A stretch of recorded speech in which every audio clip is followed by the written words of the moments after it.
اعوذ باللہ من الشیطان الرجیم بسم اللہ الرحمن الرحیم۔ ہماری گفتگو ان جمل کے بارے میں ہے جن کا محلن کوئی اعراب ہوتا ہے۔ محلن کا لفظ اس لیے کہتے ہیں کہ مفردات میں تو اعراب ظاہر ہوتا ہے الا ما شذ و نظر۔ مثلا کوئی اسم منقوص ہے تو اس کا اعراب ظاہر نہیں ہوگا الف کی وجہ سے، ٹھیک ہے، لیکن اس کو ہم محلن مرفوع منصوب نہیں کہیں گے، اس کو ہم تقدیراً مرفوع منصوب مجرور کہیں گے۔ لیکن جملہ چونکہ ایسی چیز ہے جس پر اعراب جو ہے کیا ہے وہ نہ تقدیری ہو سکتا ہے نہ ظاہری، ہم اس کو محلن کہہ سکتے ہیں کہ یہ منصوب ہے یا مرفوع ہے یا مجرور ہے، ٹھیک۔ تو یہ 7 ایسے جملے ہیں جن کا محلن اعراب ہوتا ہے۔ ان 7 جملوں میں سے پہلا وہ جملہ تھا جو خبر واقع ہوتا ہو، دوسرا وہ جملہ تھا جو حال واقع ہوتا ہو، اور تیسرا وہ جملہ ہے جو مفعول واقع ہوتا ہے، ٹھیک ہے۔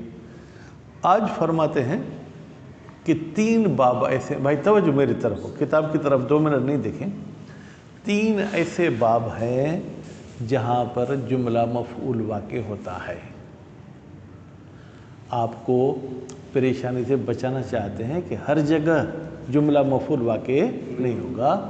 3 باب ایسے ہیں، یا یوں کہوں کہ 3 جملے ایسے ہیں جو 3 جگہ پر مفعول واقع ہوتے ہیں۔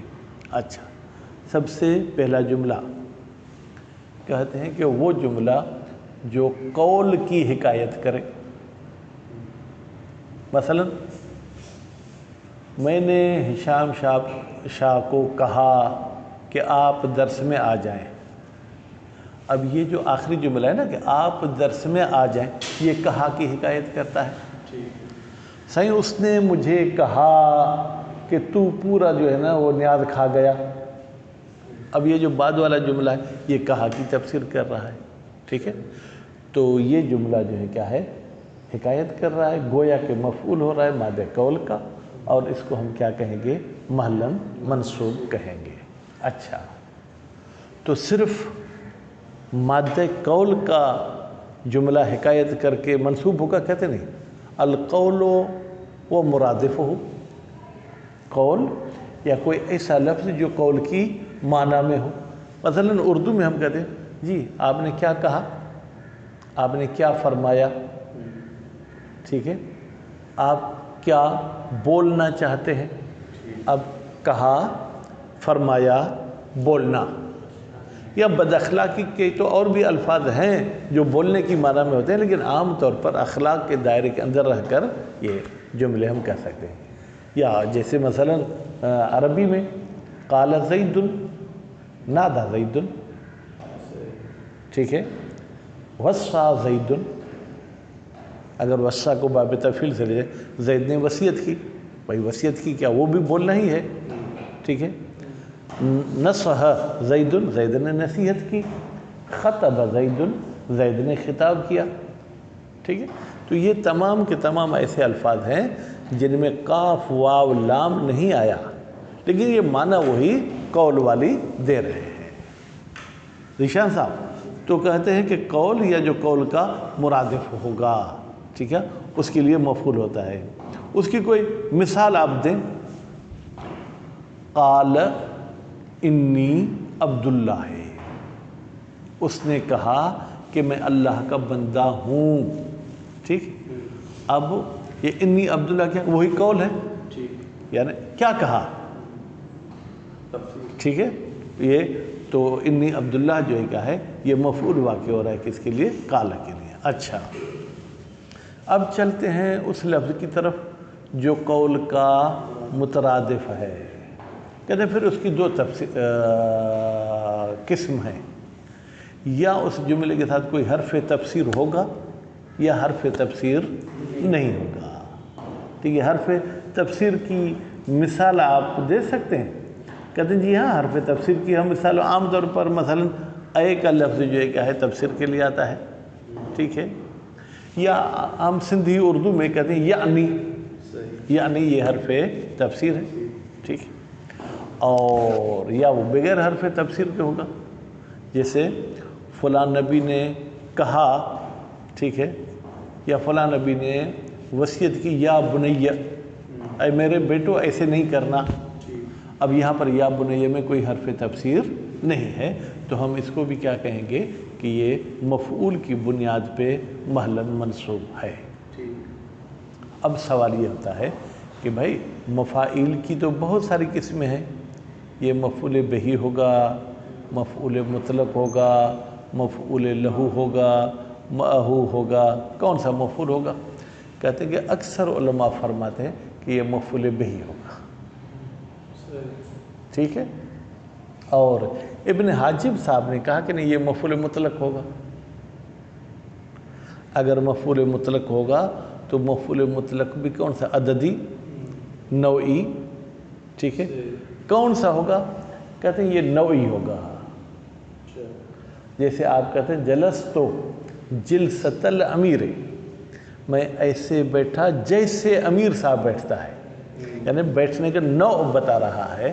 ٹھیک ہے، تو یہاں پر بھی جو ہے نا یہ مثلا کہتے ہیں کہ وَوَصَّى بِهَا ابراہیم بَنِيهِ وَيَعْقُوبُ یا بنیہ.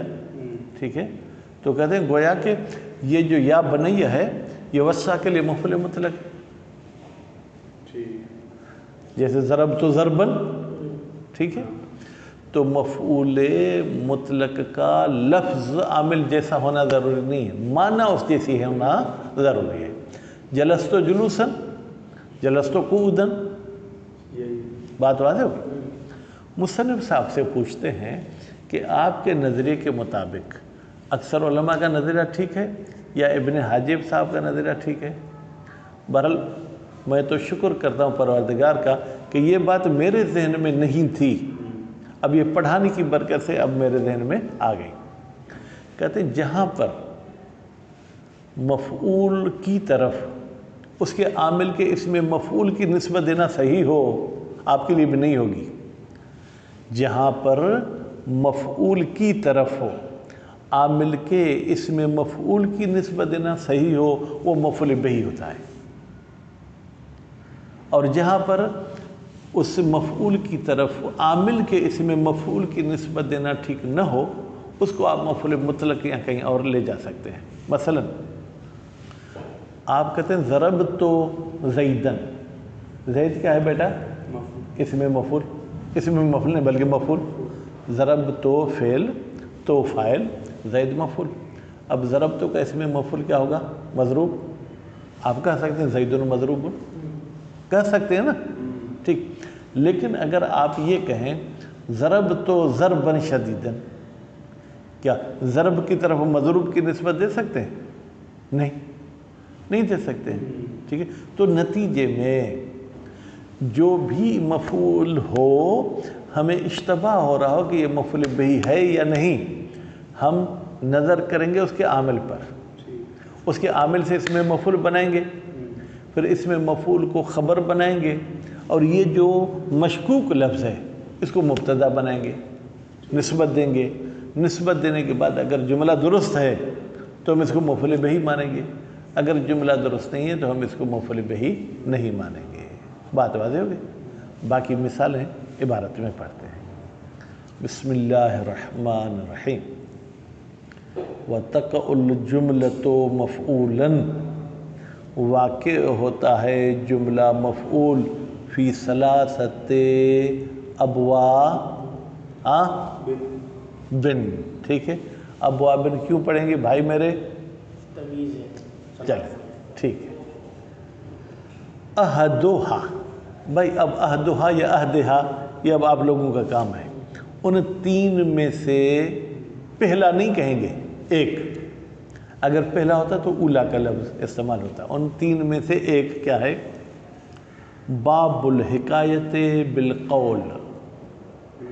ٹھیک ہے، جہاں پر قول کی حکایت کی جائے.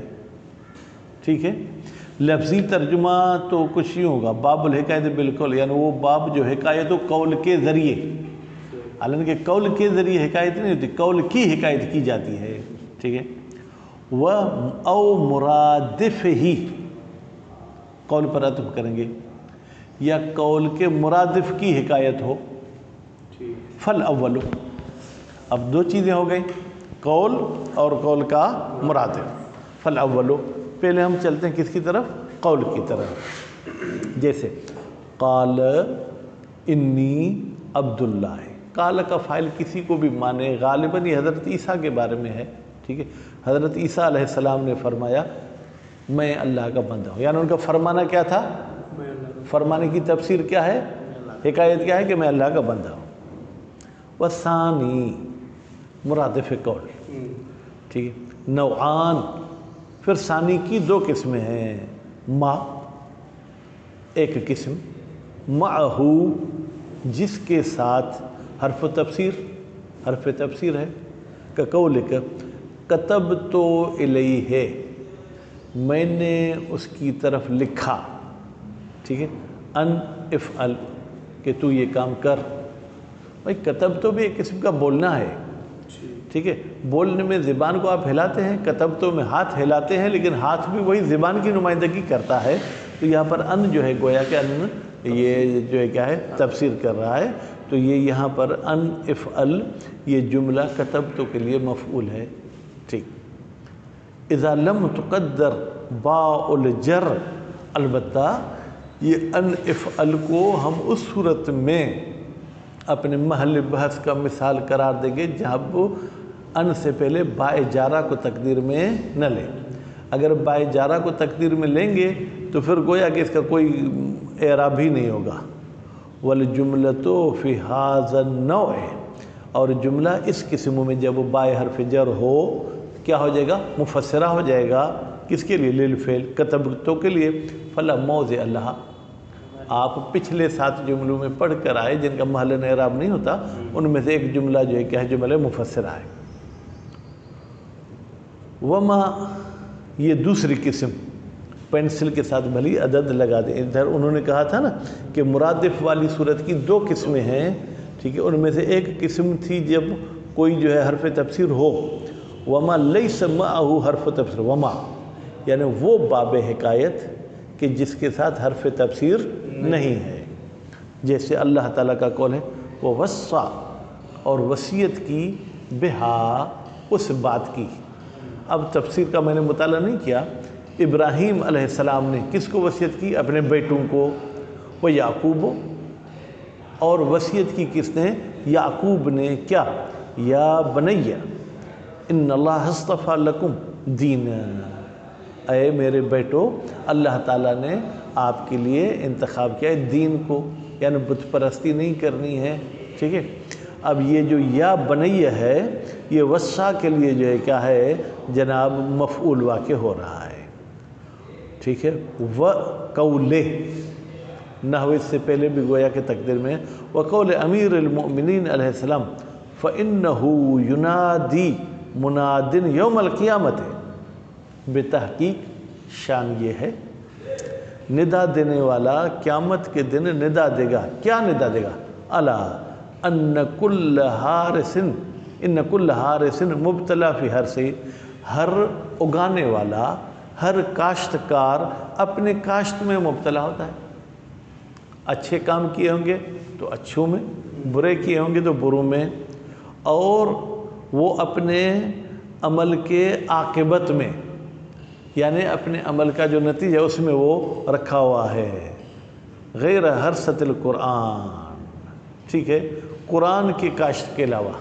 اب یہ قول کی وضاحت خدا ہی جانے. شاہد مثل ہماری اس میں کہ ینادی یہ مرادف قول ہے. الا ان کل حارث فالجملۃ فی محل نصب اتفاقا، اس میں کوئی اختلاف نہیں ہے. سب لوگ کہتے ہیں کہ یہ الا ان کل حارث یہ پورا جملہ جو ہے کیا ہے یہ منصوب ہے. ثم قال البصریون، پھر بصرے والوں نے کہا ہے النصب بقول مقدر، یہ نصب جو ہے یہ قول مقدر کے ذریعے ہے. یعنی یہ لفظ نادا ینادی نصب نہیں دے رہا، بلکہ یوں کہیں گے فإنه ينادي مناد يوم القيامة يقول الا ان كل حارث، ٹھیک ہے، اس کے ذریعے ہے. وقال الكوفیون بالفعل المذکور، اور کوفے والے کہتے ہیں کہ یہی فعل جو ینادی ہے یا وسع ہے، یہ نصب دے رہا ہے۔ وَيَشْهَدُ لِلْبَصْرِيِّينَ، اب مصنف صاحب کو فیصلہ کرنا ہے کہ بصرے والوں کا نظریہ ٹھیک ہے یا کوفے والوں کا نظریہ ٹھیک ہے۔ بالقول، کہ بھائی تصریح کی ہے قول کی، فی نحوے، میرے پاس صرف نون ہے لکھا ہے، واو شاید حذف ہو گیا ان سے، فی نحوے اس قسم کی مثال میں۔ وَنَادَ نُوحٌ رَبَّهُ، اور بلایا نوح نے اپنے پروردگار کو، فقال، اور پھر نوح علیہ السلام نے کہا۔ اب دیکھیں نادا کے بعد قال بھی آیا ہے، پر یہ قال کا مذکور ہونا دلیل ہے کہ مرادف کے بعد ہمیں کوئی قول تقدیر میں رکھنا ہوگا۔ رب ان ابنی من اہلی، اللہ نے حضرت نوح علیہ السلام کو کہا کہ تیرا اہل جو ہے وہ بچے گا، تو بیٹا غرق ہو رہا تھا، تو حضرت نوح نے بیٹے کی محبت کو مد نظر کہا اے اللہ یہ تو میرا بیٹا ہے، تو اللہ نے کہا کہ وہ تیرا اہل نہیں ہے۔ شاہد مثال ہماری بیٹا اس میں ہے رب ان ابنی من اہلی، یہ جملہ منصوب ہے اس کال کی وجہ سے، پر جہاں پر کال ذکر نہیں ہے وہاں پر کال کو ہمیں تقدیر میں رکھنا پڑے گا۔ وہ جو میں نے آپ کو بات مفعول مطلق اور اس والی بتائی، وہ اگر آگے آئی تو ٹھیک ہے، نہیں تو یہ جو ہے کہ مغنی اللبیب کی تھی، ادیب کی نہیں تھی، ٹھیک ہے، لبیب کی تھی۔ وصلی اللہ علی محمد و آل محمد۔